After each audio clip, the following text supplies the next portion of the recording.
Gracias por continuar junto a nosotros en República. Seguimos hablando un poco de la renovación de los partidos políticos. Es la pregunta que nos hemos formulado en el programa de esta mañana. Y ahora hablamos un poco de, ¿hay renovación en el FMLN? ¿Es momento de renovación en dicho partido político? Es un gusto para mí recibir a Víctor Suazo, miembro del FMLN.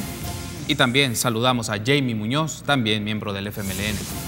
Buenos días, bienvenidos a República. Buenos Jamie, días. qué gusto, bienvenido. Igual, gracias. Un saludo y un saludo a la audiencia también. Gracias por tomar la invitación. Víctor, bienvenido. Buenos días, Carlos. Buenos días, Jamie. Un gusto estar aquí junto a ustedes en República 33. Gracias por tomar la invitación. Y bueno, hablábamos en el segmento anterior con dos diputados del Partido Arena, Milena Mayorga y Arturo Simeón Magaña, y nos hacíamos la pregunta para dicho instituto político de derecha. Ahora hablemos un poco del FMLN. Y uno de los asuntos, Jamie, es... Hemos tenido acá a Nidia Díaz, a Chafik Handal y nos han dado sus reacciones sobre esto. Fidel Fuentes también estuvo con nosotros días atrás. Pero uno de los asuntos que aparece acá es cómo se asimila o cómo se analizan los errores generados. Digamos, como cualquier partido político y que está en la gestión del gobierno, se cometen errores. Pero la impresión que queda es las personas que están más cercanas o en la comisión política les cuesta un poco digerir que se cometieron errores. La lectura de ustedes como una nueva expresión dentro del partido político, como jóvenes dentro del partido político, ¿qué elementos desde su perspectiva marcaron o qué errores fueron aquellos que marcaron más un poco los resultados y las actividades que el partido obtuvo, sobre todo como gobierno y también pensándolo ya en el resultado electoral? Bueno, quiero decir de que han habido espacios donde hemos empezado una discusión muy amplia de los dos últimos procesos electorales y hemos analizado y hemos ya recogido mucha información para el análisis y la toma de decisiones. Y es importante decir que ciertamente hay errores que se han cometido, pero es importante destacar que los errores no únicamente vienen desde la dirección, sino que hay errores en todas las estructuras del partido. Sabemos que no hay organizaciones perfectas y que somos los seres humanos, cometemos errores, y entonces hemos iniciado un proceso que pretende precisamente corregir errores a todo nivel, desde las directivas municipales, departamentales y por supuesto hemos visto que los miembros de la dirección del partido depusieron sus cargos y eso creo que es importante. El FMLN es un partido de izquierda, yo me atrevo a decir que es el único partido de izquierda en este país y por ende necesitamos corregir y ajustar algunas cosas. ¿Qué va a necesitar la nueva dirección? Pues precisamente va a necesitar corregir eso, pero además va a necesitar nuevamente recuperar la confianza del pueblo, que va a ser uno de los grandes desafíos que tendrá la próxima dirección. El FMLN es un instrumento político que goza todavía de credibilidad, tiene una militancia activa, lo pudimos comprobar en los eventos donde las concentraciones eran masivas. Es importante entonces que nosotros en esa reflexión vayamos hacia atrás y vayamos a los valores y a los principios que rigen al FMLN. Es importante decir que dentro de esos errores tiene que ver precisamente con algunas prácticas, con algunas aptitudes, con algunas directrices, pero es importante destacar, porque creo que de repente hablamos, por ejemplo, de que lo que tenemos que hacer es sustituir a los viejos por esas caras jóvenes, pero es importante decir que necesitamos sustituir, no sustituir una generación, sino sustituir precisamente algunas prácticas y algunas aptitudes que han contribuido a que ahora hayamos perdido las elecciones y por supuesto no solo desde la responsabilidad del partido, sino también desde la responsabilidad del gobierno. Yo he sido funcionaria y también hay una autocrítica hacia el gobierno de todas las cosas que también no se hicieron bien y es importante entonces en esta reflexión que nosotros podamos analizar cuáles fueron esos errores y que podamos tomar decisiones basadas en los principios del FMLN y que esas personas, que para mí no necesariamente todos deben de ser jóvenes, tenemos que hacer una mezcla de generaciones basada en las visiones quizás renovadas que podemos tener los más jóvenes, pero con la experiencia acumulada que tienen los adultos. Lo importante en este proceso es que nosotros podamos llevar un proceso que nos permita poner a los mejores cuadros, a las personas con más valores y principios en toda la estructura. Y los que somos militantes también sabemos que no necesariamente usted aporta solo desde la estructura de dirección. Usted puede aportar desde cualquiera de los espacios. Otra de las cosas que es importante es que cuando nosotros vamos hacia el surgimiento del FMLN, el surgimiento del FMLN es precisamente de las fuerzas sociales del país, del pueblo. Es importante que nosotros ahora, como partido político, también estrechemos lazos mucho más fuertes con el movimiento social. Mencionaba dos palabras que me gustaría que profundicemos un poco, y cuál es la lectura que tiene Jamie Muñoz sobre esto. Prácticas y aptitudes que generaron errores. ¿Cuáles fueron esas prácticas y aptitudes que usted lee que permitieron desvincular al partido de sus electores, de sus militantes y de una expresión, si quiere, popular en materia electoral? Bueno, mire, hay algunas cosas, por ejemplo, el tema de la comunicación. Y no necesariamente la comunicación hacia afuera, sino la comunicación hacia adentro es uno de los factores que ha influido. Y de hecho hay muchos militantes, digamos, en algunos espacios que se quejan, por ejemplo, de la discriminación en algunas estructuras, y eso es importante también reflexionarlo. Y el otro tema es que nosotros debemos de traer dentro de los principios el tema del debate. Es importante que debatamos sobre los temas y es importante que tomemos decisiones colectivas que nos permitan avanzar y aterrizar en el sentido de qué quiere también la población. Ahora hay muchas maneras de acercarnos a la población, no necesariamente solo desde el trabajo territorial, que por supuesto es fundamental, pero hay otras maneras como la tecnología. Y una de las cosas que creo que nos falló, no solo en el partido, sino también en el gobierno, es el tema de las comunicaciones. Cómo comunicamos hacia afuera, cómo comunicamos lo que hacemos y cómo también hay un mecanismo que nos permita ajustar y mejorar todos esos errores, porque es importante decir eso.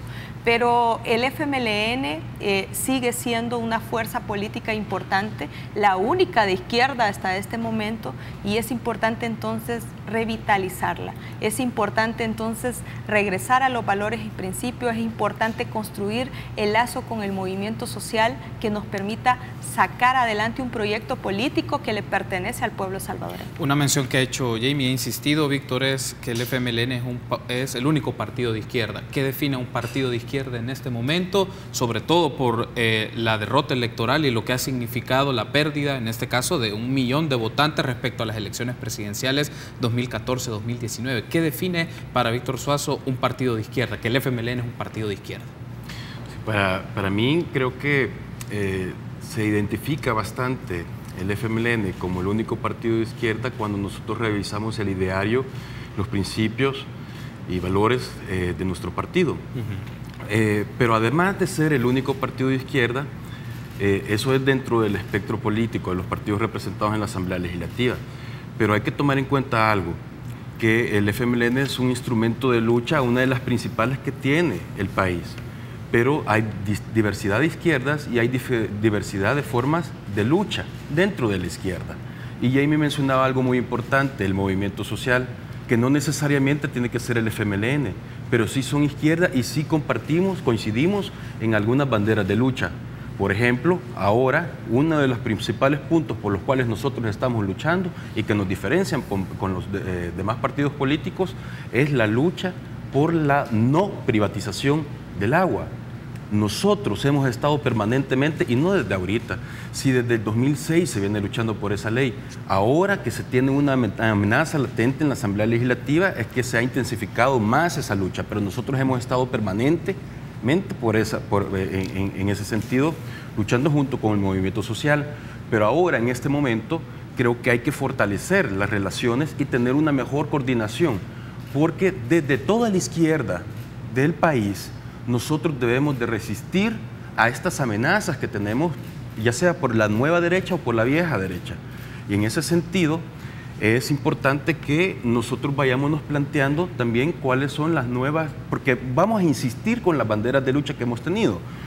Vamos a insistir por la no privatización del agua, por insistir por un sistema público de pensiones para ir desmontando la privatización de pensiones, ir luchando en contra de que es una lucha que viene ahora, todavía no ha tenido un impacto mediático, pero es algo de lo que ya se está hablando, de reformar la Constitución para permitir la concentración de tierra, en algo que nosotros debemos de luchar firmemente. Y también debemos, como partido, ir actualizando además cuáles son, porque la lucha del pueblo va variando en el tiempo. Las luchas de la izquierda se van actualizando en cada momento histórico. Por ejemplo, antes en El Salvador era muy difícil ver organizaciones que tuvieran una lucha tan férrea por temas que por el momento, aún en el momento cuesta un poco hablarlos, pero concretamente las 4 causales del aborto y también los derechos y la no exclusión de la comunidad LGBTI. Esas luchas son banderas que anteriormente era bien difícil tocarlas o prácticamente no se tocaban. Entonces nosotros debemos de ir actualizándonos a estos momentos, a los momentos que ahora está viviendo la izquierda, y en ese sentido también las correlaciones que nosotros armemos con los movimientos sociales, con los sindicatos, es muy importante. Y eso, si tú lo ves en los demás partidos, no existe. En los demás partidos son la defensa de los intereses económicos de distintos grupos de poder, ¿verdad? Ya sean de un sector de la oligarquía, de otro, o de una oligarquía que pues está pujando, ¿verdad? Que no es de la tradicional que hemos tenido. No están de la mano de las grandes luchas de las grandes mayorías de la población. Entonces eso es lo que verdaderamente identifica al FMLN como el único partido de izquierda, la única opción de izquierda. Tengo que hacer una pausa, al regresar seguimos ampliando estos temas. Y para ustedes, ¿qué elementos son las primeras acciones que se debe hacer en el partido FMLN para hacer renovación y recomposición también a nivel político y electoral? Regresamos.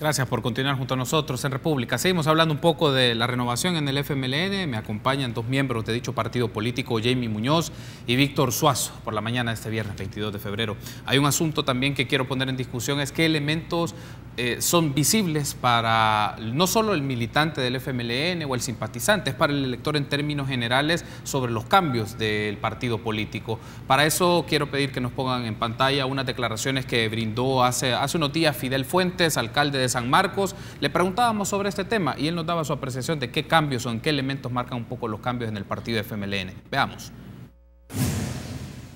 El deseo de cambio, el deseo de transformación del partido, no solo en su dirección y en su condición, sino en reestructurar nuestro ideario revolucionario que se siente abandonado, que se ha sentido que ha sido vulnerado por quienes han estado conduciendo, es un clamor de todos, incluso de quienes sin condiciones apoyan a la dirección y quisieran que esa dirección se entronizara para la eternidad porque se sienten cómodos de las orientaciones que les dan. Hasta esos compañeros creo yo que en este momento están pidiendo a gritos de que haya cambios, de que haya visos de renovación, no solo de los cuadros direccionales, sino también del rumbo que el FMLN equivocadamente ha tomado desde bastantes años atrás y sobre todo cuando arribó al Ejecutivo. Que se han hecho muchas cosas que han sido medidas antipopulares, que se han hecho muchas cosas que han contaminado a nuestros funcionarios y los han alejado de lo que en sí todo el pueblo esperaba de ellos, ¿verdad? Que hubiera una diferencia entre la conducta de un funcionario de izquierda con el que tradicionalmente habíamos tenido en 20 años de Arena. Entonces, ahí teníamos las declaraciones de Fidel Fuentes, alcalde de San Marcos. Uno de los puntos que él planteaba ahí, y le consulto sobre ello, Jamie, es la comisión política, y la palabra que utilizó es que estaba entronizada ahí por años, perpetuo mencionaba. Y una de las consultas o debates que esto genera es si la comisión política o las personas que están ahí tienen una estructura a nivel departamental, municipal, que es la que se mantiene y se perpetúa, y es eso lo que se tiene que cambiar. Tomando o trato de retomar las palabras de Fidel Fuentes, si es por ahí donde pasa el cambio en el FMLN, es que no solo es el tema de la comisión política, sino la combinación de estructuras alrededor, que giran alrededor de las personas que están en la comisión política, y que eso es lo que ha dado el rumbo de cómo ha actuado el FMLN en los últimos años. Mire, yo creo que resulta un poco irresponsable si nosotros únicamente culpamos a otros. Creo que todos los que hemos tenido participación en el partido, en cualquiera de las estructuras dentro del gobierno, tenemos que asumir una posición autocrítica Lamento que el alcalde de San Marcos no asuma también su posición como alcalde, porque también él tiene una responsabilidad dentro del municipio. Es importante nosotros, y por eso hemos hecho una reflexión a todo nivel, porque necesitamos desmontar esa campaña sucia también contra la dirección. Yo no digo que no han habido decisiones que no han sido las más adecuadas, pero creo que los compañeros de la dirección han tenido una trayectoria que también nos llevaron a 2 gobiernos, a ganar 2 gobiernos del FMLN. Y es importante por eso que nosotros en la reflexión seamos muy objetivos. Y eso significa también revisar, porque debemos revisar cada militante, si correspondemos a los valores y a los principios que dicen nuestro estatuto. Creo que ahora será importante en el partido, y yo soy de las que creo que debemos contribuir a la cohesión interna del partido. No es momento de buscar a los culpables, es momento de que podamos hacer una combinación y generar un esfuerzo entre esa visión renovada que tienen las generaciones más jóvenes del partido con la experiencia acumulada que tienen los compañeros mayores en el partido. Y cuando hablamos precisamente de los errores, tampoco no podemos generalizar, porque son las personas.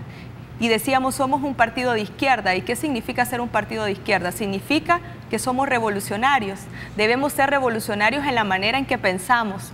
Debemos de ser revolucionarios como vivimos, pero sobre todo debemos ser ejemplo ante el pueblo salvadoreño. Entonces queremos en este proceso que todas las estructuras a nivel municipal, departamental y de la dirección podamos generar una metodología que nos permita llevar a esas posiciones a los mejores cuadros, a los más experimentados, a los que están comprometidos con el bienestar del pueblo, con el bienestar común, y a los que anteponen el interés colectivo frente al interés particular. Eso es importante, eso es importante.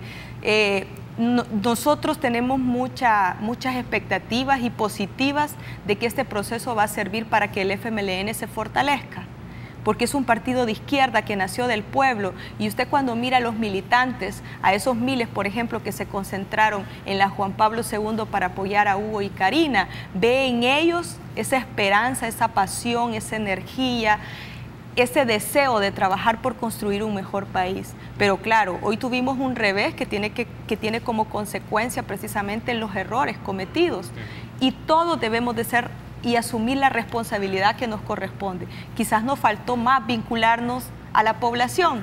Yo como funcionaria del gobierno hice todo el esfuerzo de estar cercana a la gente, pero quizás no fue suficiente, porque nos envolvió también la burocracia de las instituciones, donde hay que hacer tantas reuniones, hay que firmar tantos papeles, pero necesitamos regresar a la gente y necesitamos que la gente nos diga también qué cosas son las que hicimos mal y que debemos corregir. Uno de los aspectos que mencionaba Jamie es que se ha hecho una serie de reuniones a nivel territorial, tener retroalimentación como elementos para evaluar, y eso permite marcar una estrategia de lo que viene a mediano o largo plazo.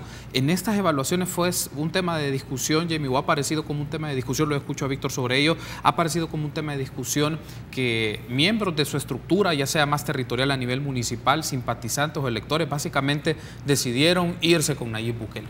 Así, fue un tema que se discutió, esto fue un tema, decidieron irse con la propuesta de Nayib Bukele, con nuevas ideas, y consideraron, porque una hipótesis que se tiene es que el electorado o parte del electorado que más pudo tomar, en este caso el presidente electo, es que viene de la izquierda, que viene del FMLN más que de la derecha. Fue uno de los elementos que se discutieron. Sí, de hecho hemos discutido eso, y usted lo puede ver en los números, ¿no?, de los resultados electorales. No dudamos que gente que votó por nosotros hoy votó por el proyecto de Nayib, pero también recuerde que un proyecto nuevo genera demasiadas expectativas, ¿no? Y cumplirlas desde un gobierno no resulta tan fácil. Pero nosotros queremos decir que esas personas que votaron hoy por otro proyecto político, pues vamos a estar ahí para volverlos a enamorar. Vamos a estar ahí para que regresen a la verdadera izquierda salvadoreña que se llama FMLN. ¿Por qué creen que esto pasó, Víctor? Si este fenómeno en los votos se puede mostrar, como menciona Jamie, pero ¿por qué? ¿Esto se pudo ir dando paso a paso o se fueron dando algunas circunstancias? ¿Por qué cree que eso pasó? Que electores, simpatizantes y no sé si hasta miembros se pudieron mover a otra opción, a otro proyecto y a otra propuesta.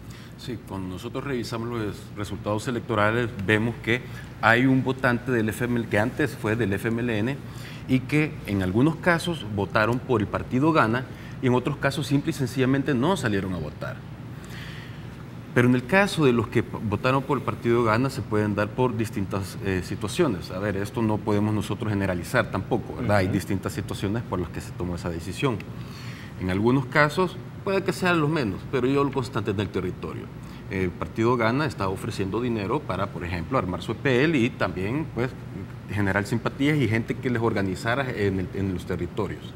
Pero eso es por un lado, pero yo creo que generalmente la gran mayor cantidad de votantes que se trasladó de la izquierda a este proyecto de derecha es que él en algunos momentos tenía un discurso conveniente.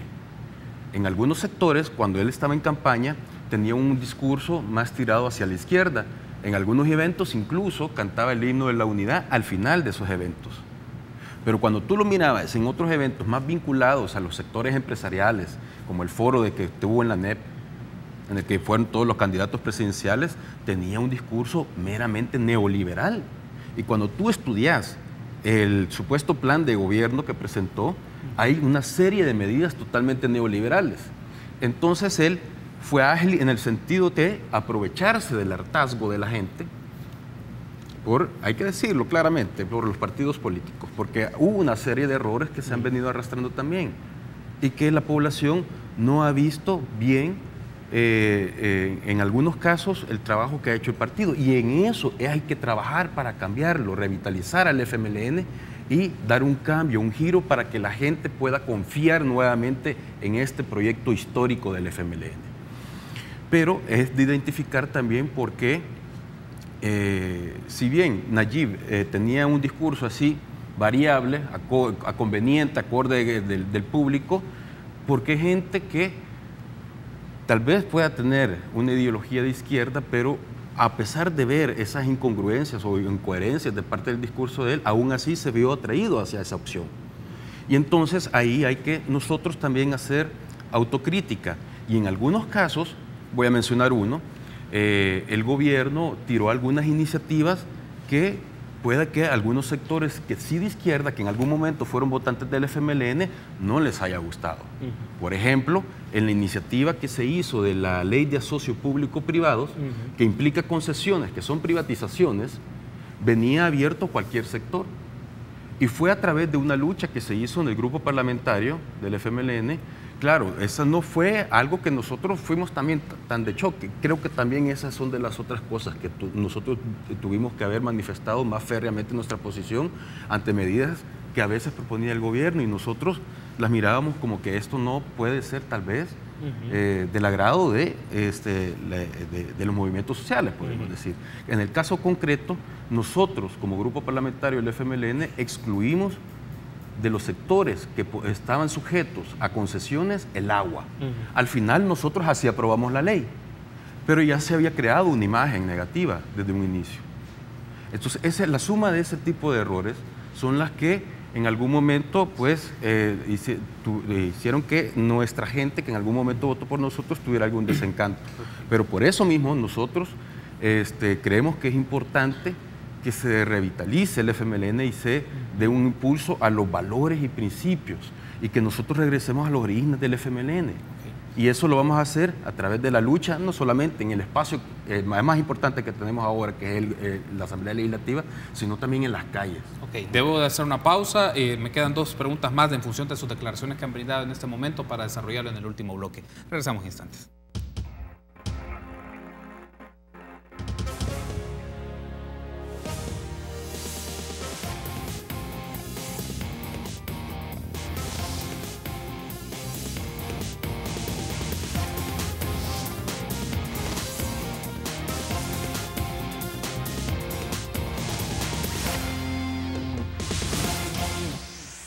Último bloque entonces, en el cual hemos hablado en esta segunda parte de República sobre renovación en el FMLN. Lo platicamos con Víctor Suazo y con Jamie Muñoz.